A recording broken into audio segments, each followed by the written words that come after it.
চাল নিয়ে চালবাজির শেষ নেই ব্যবসায়ীদের, কোনোভাবেই যেন চট্টগ্রামে নিয়ন্ত্রণে আসছে না নিত্য প্রয়োজনীয় এই ভোগ্যপণ্যটি। কোরবানির ঈদের পর থেকে অতিরিক্ত পরিবহন ব্যয় ও ধান সংকটের অজুহাতে ভরা মৌসুমে যে হারে চালের দাম বাড়ে, বর্তমানে পরিবহন ব্যয় স্বাভাবিক হওয়ার পরও তা কমার কোনো লক্ষণ নেই।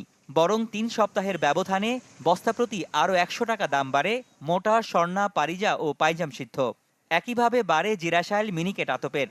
তবে দাম অপরিবর্তিত আছে নাজির শাইল, পাইজাম ও বেতি আতপের। প্রত্যেকটা চাউলেই প্রায় ১০০ টাকা, কোনোটাতে ১০০, কোনোটাতে ১৫০ এরকম ব্যবধানে বেড়ে গেছে চাউল। এমনিতে বাজারটা একভাবেই আছে, বাজারটা ওভাবে তুলনামূলক এখন কমে নেই। চট্টগ্রামে বেশিরভাগ চাল আসে উত্তরবঙ্গের বিভিন্ন জেলার মিল থেকে। সম্প্রতি সেখানে আইনশৃঙ্খলা বাহিনীর নজরদারির কারণে বাজারে কিছুটা ইতিবাচক প্রভাব পড়ার দাবি ব্যবসায়ীদের। চাউল নিয়ে আসি, নর্থ বেঙ্গল যেখান থেকে নিয়ে আসি, এখন অভিযান যখন শুরু হয় তখন একটা প্রভাব এখানে পড়ে, স্বাভাবিক, এবারও পড়ছে। ওখানে বিভিন্নভাবে যে নজরদারি গেছে, সরকারি বিভিন্ন কর্মকর্তারা গেছে, তো এটাতে অনুমান করতে পারতেছি কিছুটা তাদের একটু নমনীয় ভাব, তাদের যে মাল বিক্রি করা যে এটা দেখা যাচ্ছে।